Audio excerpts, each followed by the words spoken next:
Welcome to Sciencera. In this video, we're going to discuss fluid dynamics, lymphatic system from pathology at a glance.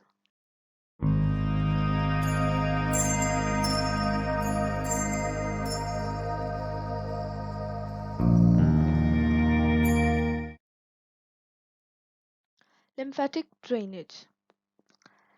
Fenestrated lymphatic endotheliums lines blind-ended tubes which collect interstitial fluid.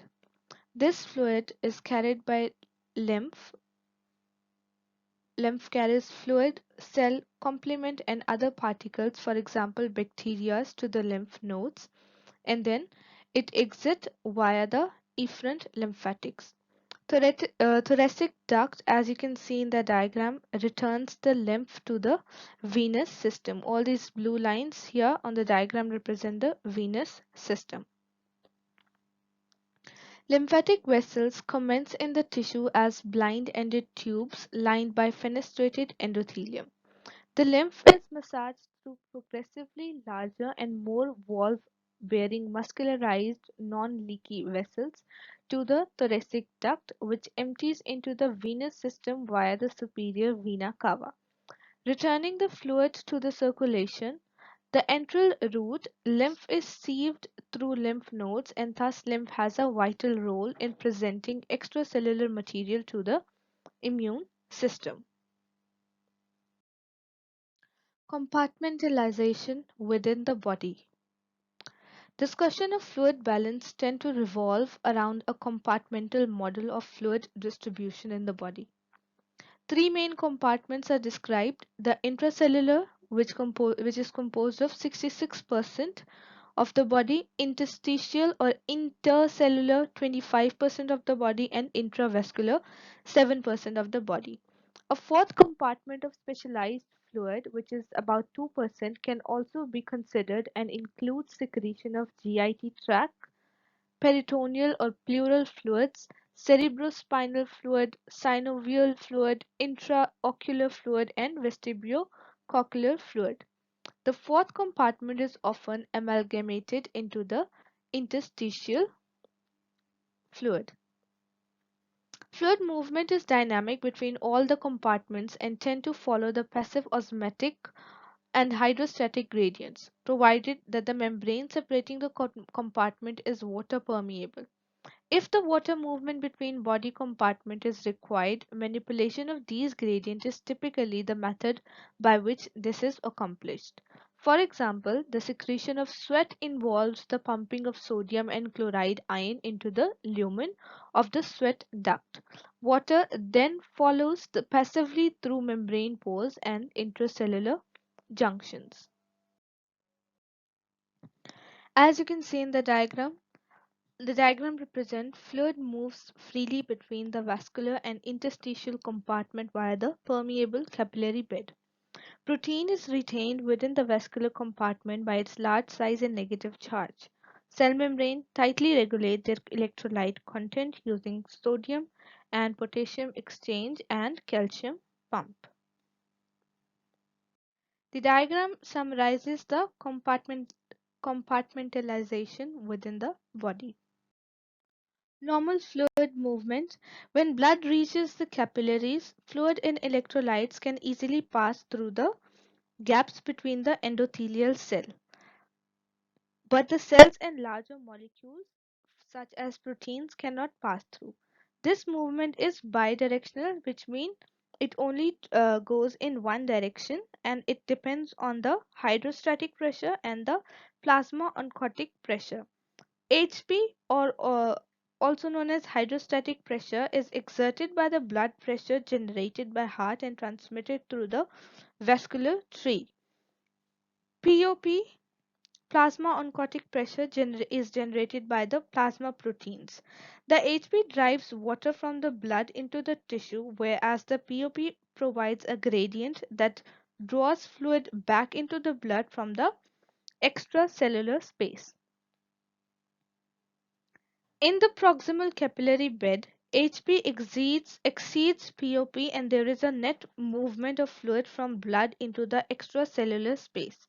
interstitial fluid is in equilibrium within the interstitial intercircular fluid, and there is ready movement of nutrients and metabolites between these two compartments, which are HP and POP.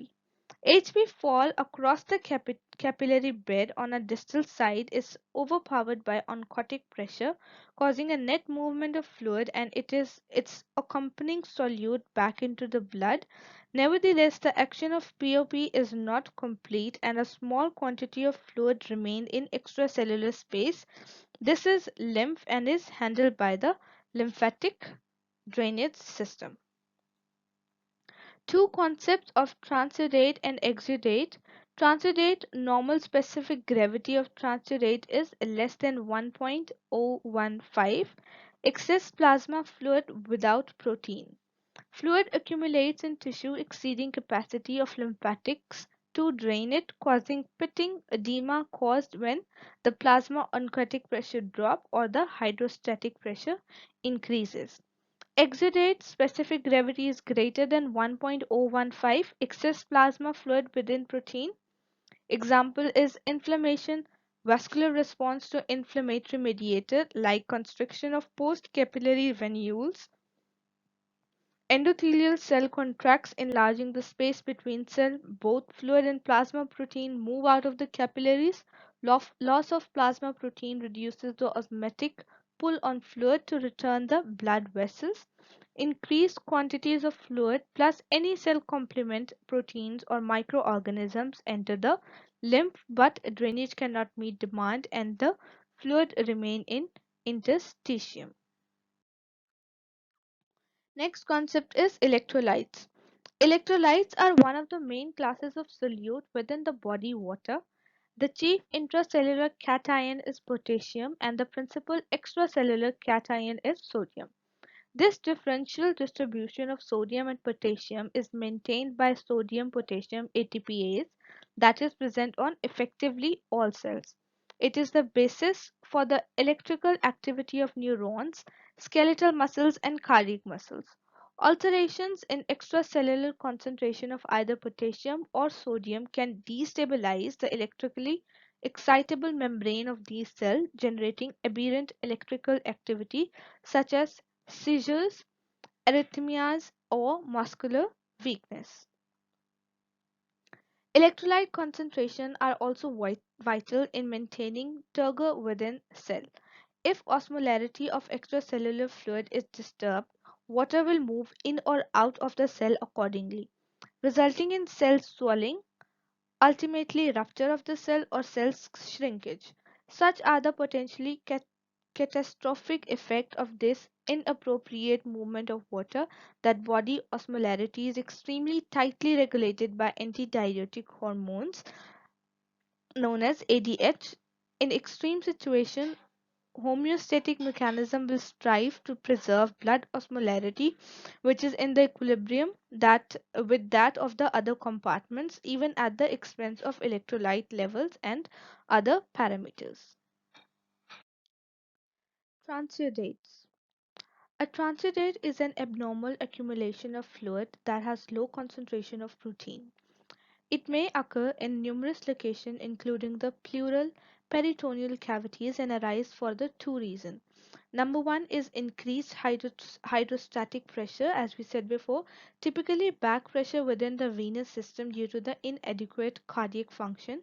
Fluid accumulates in the extracellular compartment and yields pitting edema of the skin. Pleural effusion may also be seen. The plasma oncotic pressure drops due to the either decreased hepatic protein synthesis, also known as cirrhosis, or excessive protein loss via the kidney nephrotic syndrome, as well as pitting edema, ascites, and pleural effusion are also common in transudates. Exudate. An exudate is an abnormal collection of fluid that has high protein concentration, typically greater than the plasma albumin. Exudate are also caused by inflammatory processes that markedly increase the leakiness of the capillary bed such that the protein that would not normally be able to leave the circulation are now able to leave the circulation. Constriction of post-capillary venules raises the hydrostatic pressure and contribute to exudate formation. This brings us to the end of fluid dynamics. Thank you for watching. If you like my video, don't forget to subscribe for more.